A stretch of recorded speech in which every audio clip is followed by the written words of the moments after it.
ታሪካችን የሚጀምረው ሱሂዮን ከምትባል ትልቅ የመዝናኛ ድርጅት አስተዳደር ሲሆን ስኬቷን ሁሉ ሊያጠፋባት ስልጣኗን ያላግባብ እንደምትጠቀም ሂያንቹ ያስወራባታል። በደንብ አድርጎ ቪዲዮን አቀነባብሮ ስለነበርም አለቆቿ ሱሂዮንን ከስራ ያባረሯታል። ስራ ስለሌላትም ለራሷ ስራ በመፍጠር ወረቀት ስታገላብጥ አንድ እምቅ ተሰጥኦ ያለው ተማሪ ታገኛለች። ዩጂን እናቱ የምታገለውና ድምፁ በጣም የሚያምር ተማሪ ሲሆን አድጎ የኮሪያ ዝነኛ ዘፋኝ ለመሆን ያልም የነበረ ቢሆንም መጀመሪያ ላይ በሱሂዮን ለመሰልጠን ፈቃደኛ አልነበረም። ነገር ግን በስተመጨረሻ ሊያገኙ የሚችሉትን 200 ሚሊዮን ብር በማሰብ ይገደዳል።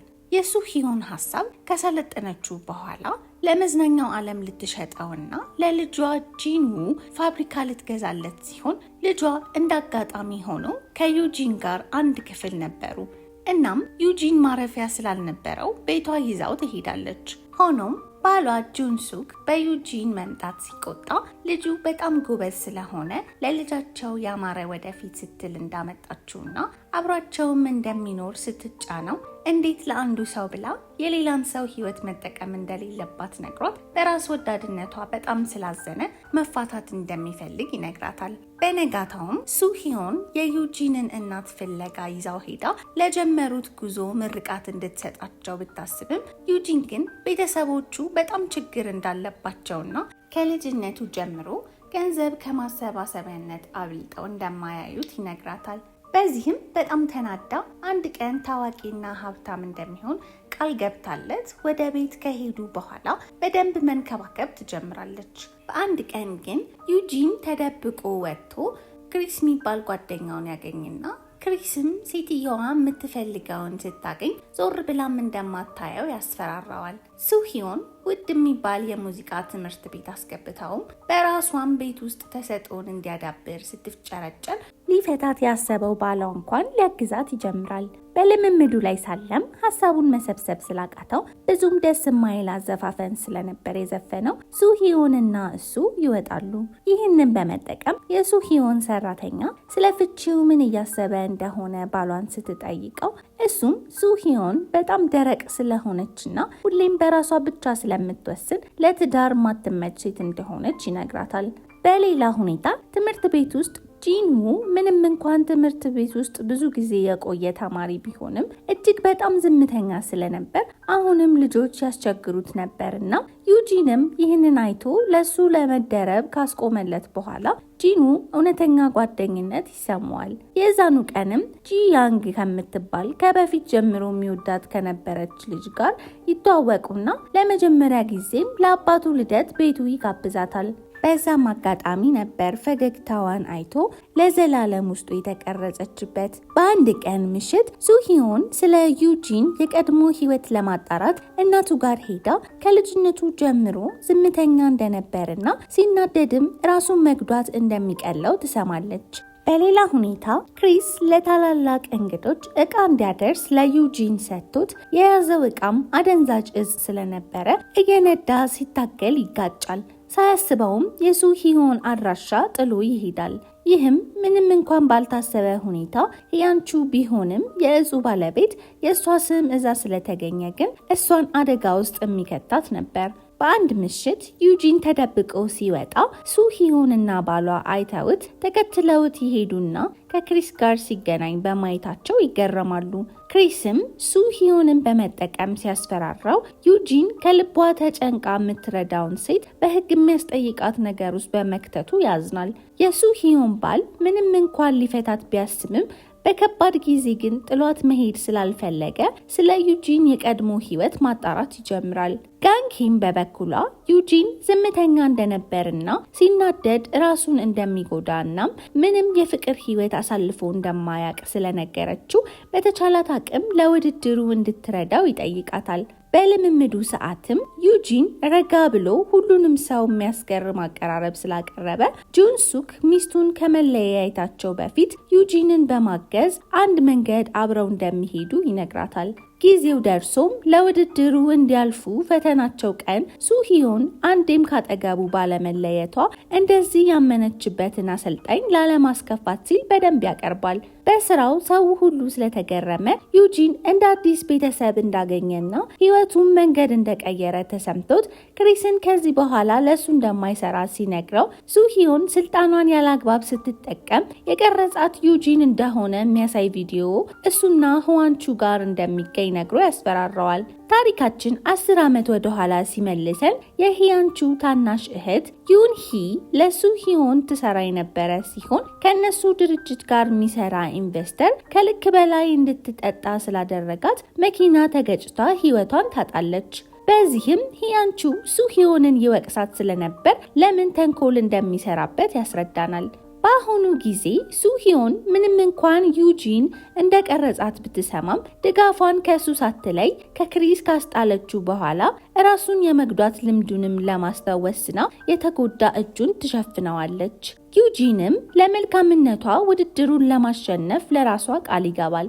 ውድድሩ እየቀጠለ መጥቶ ኪያንግም ዩጂንም ወደ ቀጣይ ዙር ያልፉና ከዚህ በኋላ ስልካቸውን መጠቀምም ሆነ የውድድሩን ቦታ ትተው መሄድ እንደማይችሉ ይገለጽላቸዋል። በሌላ ሁኔታ ሂያንቹ የውድድሩን አስተባባሪ ጂያንቹልን ሃና የምትባለውን ተወዳዳሪ እንድታሸንፍ እንዲያደርጋት ሲያስፈራራ ይታያል። ያስፈራራውም በከዚህ ቀደም የእጽ ስራው ነበረ። ምሽት ላይ ጂንውም በድጋሚ ሰዎች ሲተናኮሉት ጓደኛው ለዩጂን ቪዲዮ ይልክለትና ዩጂን ትዕዛዞቹን ተላልፎ ጂንውን ሊያድን ይወጣል። እዛ ሲደርስም እንደ አጋጣሚ ሱሂዮንን አግኝቷት አንድ ላይ ከረዱት በኋላ ወደ ዩጂን መቆያ ሲመለሱ ፕሮግራም አዘጋጆቹ የተለያየ የመዝናኛ ድርጅቶች ዩጂንን ስለወደዱት ለመፈራረም እንዳሰቡ ይነግሯቸዋል። ሱሂዮንም ዩጂንን ብትወደውም ለልጇ ብር የማስገኘት ሀሳቧን ስላልተወችው አሁንም ዩጂንን ለመሸጥ ታስባለች። ዩጂን ማደሪያ ውስጥ ኪም ኤዲ የሚባል ልጅ ጋር አብረው እንዲዘፍኑ ይደረግና ባቀረቡበት ጊዜ ሁለቱም በቆንጆ ቢዘፍኑም ሰው ሁሉ ዩጂን እንደሚያሸንፍ ያወራል። ከሴቶችም ሃና እና ኪያንግ አብረው አቅርበው ምንም እንኳን ኪያንግ ባቀራረብ ሃናን ብትበልጣትም ሂያንቹ ባስፈራራው መሰረት ሃና እንደበለጠች ተደርጎ ኪያንግ ከውድድሩ ውጪ ትሆናለች። በቀጣይ ቀን ኪም ኤዲ ከክሪስ መልእክት ይዞ ዩጂን ሆን ብሎ በደንብ እንዳይዘፍን ካልሆነ ግን የሱሂዮን ነገር እንደሚጋለጥ ስላስፈራራው ብዙ ዋጋ ለከፈለችለት አለቃው ሲል ህልሙን ወደ ኋላ ማለት የግድ እንዳለበት ያስባል። እነሱ ሱሂዮን ተማሪዎቻቸውን ሊጎበኙ ሄደው ነገር ግን ዩጂን በቦታው ስላልነበር ሱሂዮን በየቦታው ስትፈልገው ዩጂን ራሱን ሊያጠፋ ሲል ትደርስበትና ጠንካራ እንዲሆን መክራው ወደ ውድድሩ ከገባ በኋላ በፍርሃት ሲያቅማማ ታዳሚ ሁሉ ግራ ይገባዋል። ዩጂን በአቀራረቡ ሁሉንም ሰው አፍ ቢያስይዝም ከተፈቀደለት ዘፈን ውጪ ስለነበር ያቀረበው ከውድድሩ ይባረራል። እቤት ከሄዱም በኋላ ስለ ክሪስ ማስፈራሪያና ስለ እጹ ስለ አደጋው እና ስለ ሁሉም ነገር ግልጹ ለነሱ ሱሂዮን ይናገርና ከውድድሩ ራሱን ያስባረረውም በዚሁ ምክንያት እንደሆነ በመስማታቸው ልባቸው በጣም ይነካል። ሱሂዮንም ክሪስ በዚህ መጠን ህይወቷ ውስጥ ጣልቃ መግባቱ ስላናደዳት ይበቃል ልትለው ትሄድና ዘመንዲል ብዙ ብር ልትሰጠው ማሳመን ስትጀምር ክሪስ ግን ዩጂንን እንደ ታናሽ ወንድሙ ስለሚያየው የእውነት እጽ እንዲያደርስ ልኮት እንደማያቅ ይነግራታል። በሂያንቹ ቁጥጥር ስር እንዳለ የተረዳችው ሱሂዮንም ከተባበራት ከሱ ወጥመዶች ልትፈታው እንደምትችል ትነግረዋለች። ዩጂን ምንም እንኳን ከውድድሩ ቢባረርም በሁሉም ሰው ዘንድ ተወዳጅ ስለነበረ ጋዜጠኞች የቀን ቀን ኑሮውን ሳይቀር ይቀርጹት ነበር። ከጊዜ በኋላም ኮሪያ ውስጥ አለ የተባለ መዝናኛ ድርጅት ከዩጂን ጋር ሊሰራ እንደሚፈልግ ሲሰማ ዩጂን ተያይዞ ሱሂዮን እንደሸጠችው ይረዳል። እንደዛ ስትንከባከበው የነበረውም እንደ ዕቃ ልትሸጠው እንደሆነ የተረዳው ዩጂን ልቡ በጣም ይሰበራል። ሱሂዮንም እሱን ሸጣ ባገኘችው ብር ለጂንዉ እንዳለችው ፋብሪካ ትገዛለትና ብሩ በክህደት እንደመጣ ማያውቀው ጂንዉ ይደሰታል። ዩጂን ግን በበኩሉ እጣፋንታውን ተቀብሎ በራሱ ታዋቂና ስኬታማ ለመሆን ይወስናል። በጥቂት ጊዜ ውስጥም ዩጂን የብዙ ድርጅቶች ማስታወቂያም እየሰራ ታዋቂ ለመሆን ይችላል። የውድድሩ ቦታ ላይም ሃና ወደ መጨረሻው ዙር ማለፏን አስመልክቶ የቀድሞ ጸሐፊ ሃና ምንም ችሎታ እንደሌላትና ገና ድሮ እንደነበር መወገድ የነበረባት ጽፎ በመልቀቁ ሰው ለሃና ያለው ፍቅር ሲቀንስ ሂያንቹ በብስጭት የዩጂንን ማይገባ ቦታ የሚያሳይ ቪዲዮ ይለቅበትና የሀገሬው ሕዝብ ሁሉ ዩጂንን አርአያ መሆን አትችልም በማለት ያወሩበታል። ጂንውን ሲያስቸግሩት የነበሩት ተማሪዎችም ይህን አጋጣሚ ተጠቅመው ዩጂን በጣም አስቸጋሪና ሰውን ሁሉ የሚደበድብ እንደሆነ ይጽፉበታል። ጂንውም ይህንን ሲሰማ በክፉ ቀኑ ለጓደኛው ሊደርስለት በማሰብ ዩጂን ያለበት ጋር ሲሄድ ዩጂን እንደ ድሮ ራሱን መጉዳት መጀመሩን አብረውት የሚሰሩትም ጂንውም ያስተውላሉ። ሱሂዮንም ስለ ዩጂን በጣም ስለተጨነቀች ሁኔታውን ልታይ ትወስንና በምትሄድበት ወቅት የመኪና አደጋ ያጋጥማታል። እንደ እድል ሆኖ ብዙም ባትጎዳም ሐኪሙ ግን እንድታርፍ ይነግራታል። ነገር ግን ሐሳቧ ሁሉ ዩጂን ጋር ስለነበረ ከሆስፒታል ወጥታ ወደሱ ታመራለች። ስታገኘውም ዩጂን የመጣችው እውነት ለሱ ተጨንቃ ወይስ ውድቀቱን እያየች ልትስቅበት እንደሆነ ይጠይቃታል። በዚህም በጣም እንዳዘነባት ስለገባት ትመለሳለች። በነጋታው ጂኑ ለእናቱ የዩጂንን ስም እንድታነጻና እንድትረዳው ሲነግራት ዩጂን ለመዝናኛ ድርጅት ስለተሸጠ ከዚህ በኋላ የእሷ ሳይሆን የእነሱ ጭንቀት እንደሆነ ስታወራ መሸጥ የሚለውን ቃል ሲሰማ ጂኑ በህይወቱ አንድ ያለውን እውነተኛ ጓደኛ በመክዳቷ እንደ ወላጅ ምንም ክብር ሳይሰጣት ጥሏት ይወጣል። ለብቻው ቁጭ ብሎም በክህደት የተገኘ ፋብሪካውን እንደማይፈልገውና ነገሮችን እስኪወስን ድረስ ሰራተኞቹን ሁሉ ከስራ አስቁሞ ለመጠበቅ ይወስናል። በሌላ ሁኔታ ዩጂን ባላደረገው ነገር ለጋዜጠኞች መግለጫ ለመስጠት ተገዶ ጥያቄዎችን ሊመልስ እያለ ሱሂዮን ትመጣና እሱ ምንም ነገር እንዳላደረገና እንደውም መልሳ ዩጂንን መውሰድ እንደምትፈልግና አስፈላጊ ከሆነም ብሩን እንደምትመልስ ትናገራለች። ነገር ግን ሂያንቹ ለዩጂን በጣም ከፍ ያለ ዋጋ ስላቀረበ ሱሂዮን ይቸግራታል። ፋብሪካዋን ለመሸጥ ብታስብም እንኳን ዋጋዋን በጣም እያራከሱባት ስለነበር ቢዝነስ መሸጥ እንዳሰበችው ቀላል እንዳልሆነ ትረዳለች።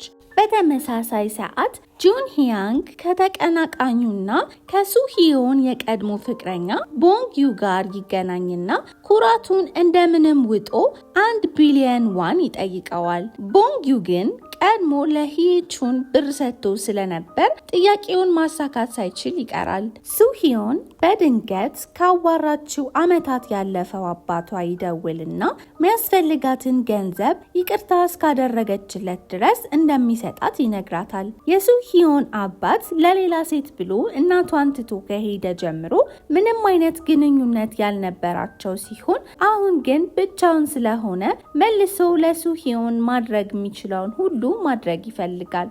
ሂቹን ምንም እንኳን ጊዜ ለሱ አድልቶ ውሉን እሱ ለመፈጸም ቢደርስም ቦንግ ግን ሐሳቡን ቀይሮ ወደሱ ኢንቨስት ያደረገውን መልሶ ወስዶ ወደሱ ሱሂዮን አስገብቶ ነበርና ሂያንቹ ይከስራል። ይህ ብቻ ሳይሆን ፖሊስ ጂንቹል የተጠቀመው እጽ በሂያንቹ እንደተሰጠው ስለተጠቆመ ለጥያቄ ይወስደዋል።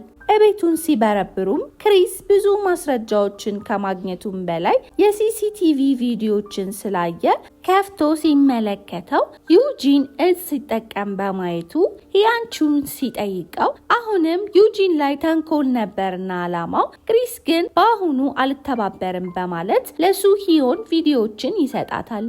እናም ራሱን ለፖሊስ አሳልፎ ሊሰጥ እንደሆነ ነግሯት ይሰናበታታል። ዩጂንም አግኝቶት ሱሂዮን ሁሌ ስለሱ እንደምትጨነቅና እንዲያምናት ይነግረዋል። በሌላ ሁኔታ የውድድሩ ፍጻሜ ላይ በአሁኑ ማንም የሚያጭበረብርላት ስላልነበር ሃና በችሎታዋ ማነስ ትዋረዳለች። ሂያንቹም ክሪስ ሁሉንም ነገር ስለተናገረ ፍትህን ማምለጥ አይቻልምና የእስራት ፍርድ ይፈርድበታል። ከጊዜ በኋላ ዩጂን በሰው ዘንድ መልሶ ተወዳጅነትን ያገኝና ሱሂዮን ስለሱ መከዳትና ጥንካሬ የሚያሳይ ዘፈን ጽፋለት ያ ዘፈንም በሀገሪቱ ካሉ ምርጥ 10 ውስጥ ገና በወጣ በአንድ ሳምንት ውስጥ ይገባል። ቆይቶም ከእናቱ ጋር የነበረውን ግንኙነት አድሶ ዘፈኑን ከሰማች በኋላ እሷም እንደ ዕቃ ማየቷን ታቆማለች።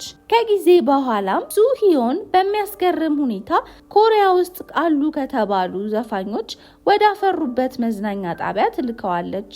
ያሁኑን ለየት የሚያደርገው ምንም ገንዘብ አለመቀበሏ ሲሆን ይህን በማወቁ እዛ ቢገባ እንኳን ከጎኑ እንዳትለይ ይማጸናታል።